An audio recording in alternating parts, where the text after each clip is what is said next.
Oke, Assalamualaikum warahmatullahi wabarakatuh. Kami dari kelompok 4 akan mempresentasikan hasil diskusi kami, yaitu Konstitusi dan Konstitusi Indonesia. Presentasi pertama akan dibacakan oleh Halimatul Sa'diyah.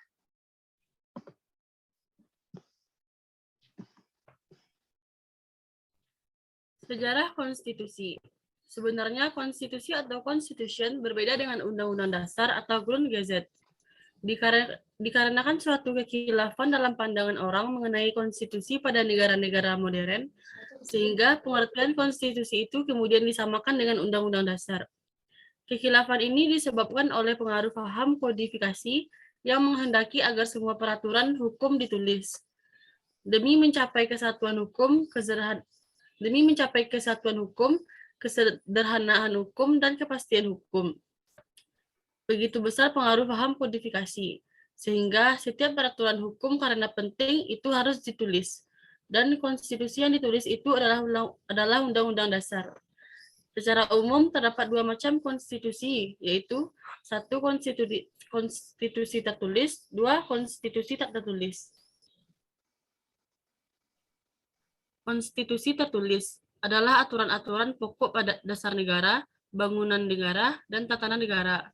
Konstitusi tertulis lebih tegas dibandingkan konstitusi tidak tertulis, karena konstitusi tertulis menjamin adanya kepastian hukum.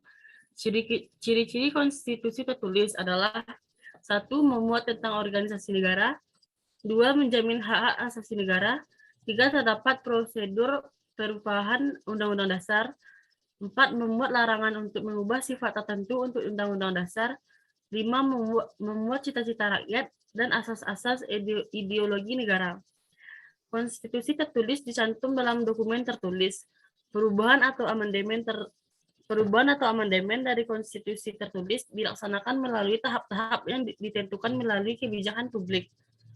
Konstitusi tertulis di Indonesia adalah Undang-Undang Dasar atau UUD 1945.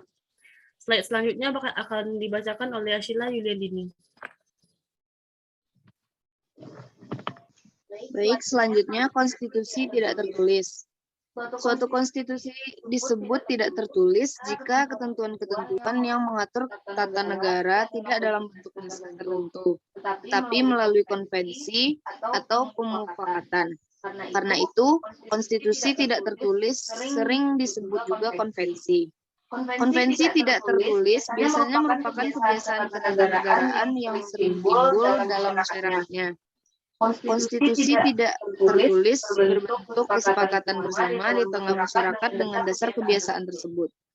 Contoh konstitusi tidak tertulis atau konvensi dalam ketatanegaraan Indonesia adalah pidato kenegaraan Presiden setiap tanggal 16 Agustus dalam sidang paripurna Dewan Perwakilan Rakyat atau DPR dan pengambilan keputusan berdasarkan musyawarah mufakat.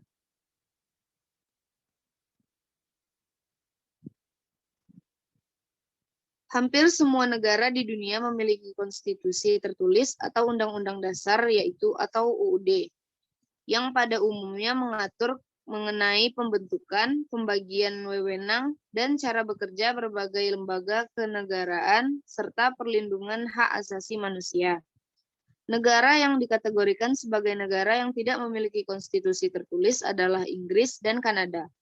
Di kedua negara ini, aturan dasar terhadap semua lembaga-lembaga kenegaraan dan semua hak asasi manusia terdapat pada adat kebiasaan dan juga tersebar di berbagai dokumen, baik dokumen yang relatif baru maupun yang sudah sangat tua seperti Magna Carta yang berasal dari tahun 1215 yang memuat jaminan hak-hak asasi manusia rakyat Inggris. Slide selanjutnya akan dibacakan oleh Dea Gaetano.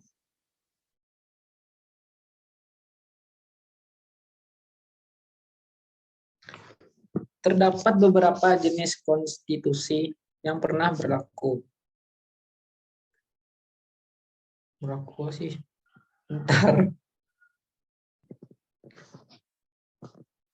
Berikut jenis konstitusi di Indonesia.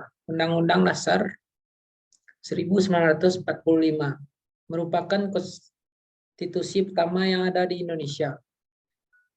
Undang-Undang 1945 adalah konstitusi tertulis yang memuat dasar negara Indonesia yang dituangkan secara formal. Rapat paripurna ke-19 pembukaan masa persidangan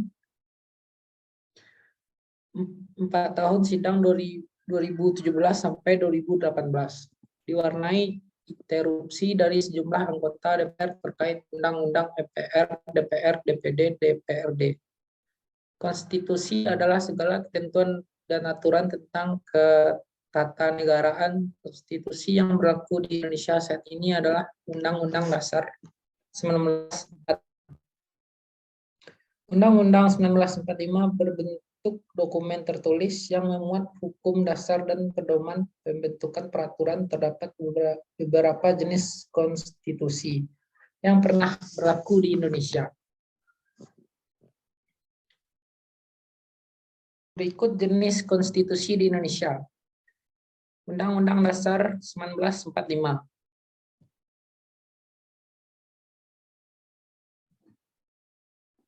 Undang-Undang 1945 merupakan konstitusi pertama yang ada di Indonesia. Undang-Undang 1945 adalah konstitusi tertulis yang memuat dasar negara Indonesia yang dituangkan secara formal. Undang-Undang 1945 berlaku mulai 18 Agustus 1945 sampai 27 Desember 1949.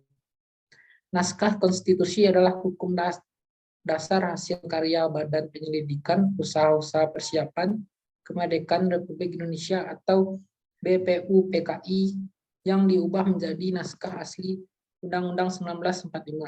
Seperti yang berlaku saat ini, hingga saat ini Undang-Undang 1945 telah mengalami 4 kali perubahan atau amandemen. Amandemen pertama 14 sampai 21 Oktober 1999. Amandemen kedua 7 sampai 18 Agustus 2000. Amandemen ketiga 1 sampai 9 November 2001.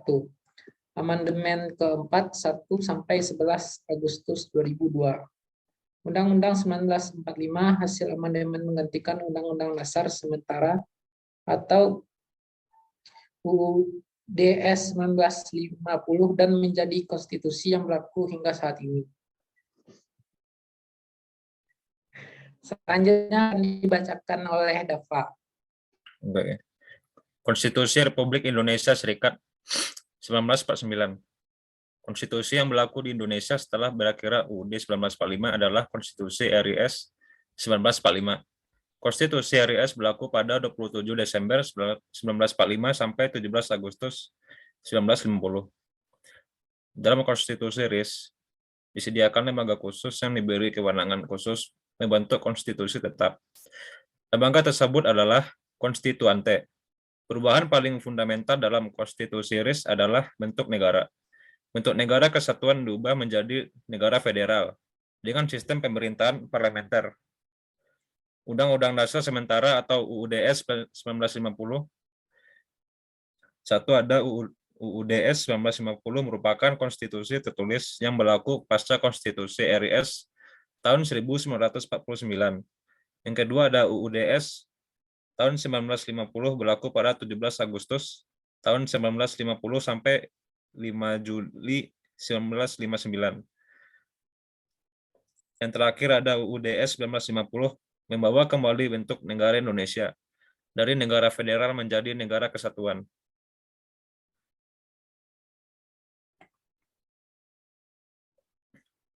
Teori konstitusi. Menurut K.C. Ware, konstitusi adalah keseluruhan sistem ketatanegaraan suatu negara yang berupa kumpulan peraturan yang membentuk dan mengatur pemerintah dalam pemerintahan suatu negara. Herman Heller, konstitusi lebih luas daripada UUD. Konstitusi tidak hanya bersifat yuridis, tetapi juga sosiologis dan politis. Menurutnya ada 3 pengertian konstitusi, yaitu satu konstitusi dilihat dalam arti politis dan sosiologis sebagai cermin kehidupan sosial politik yang nyata dalam masyarakat. Yang kedua, konstitusi dilihat dalam arti juridis sebagai suatu kesatuan kaidah hukum yang hidup dalam masyarakat. Yang ketiga, konstitusi yang tertulis dalam satu naskah UUD sebagai hukum yang tertinggi yang berlaku dalam suatu negara. Pengertian konstitusi di zaman Yunani kuno masih bersifat material. Artinya belum diinformalkan sebagaimana konstitusi zaman sekarang ini. Aristoteles misalnya membedakan antara konstitusi dengan hukum biasa berdasarkan adanya pengertian kata politeia dan nomoi. Politeia dapat diartikan sebagai konstitusi, sedangkan nomoi diartikan sebagai undang-undang biasa.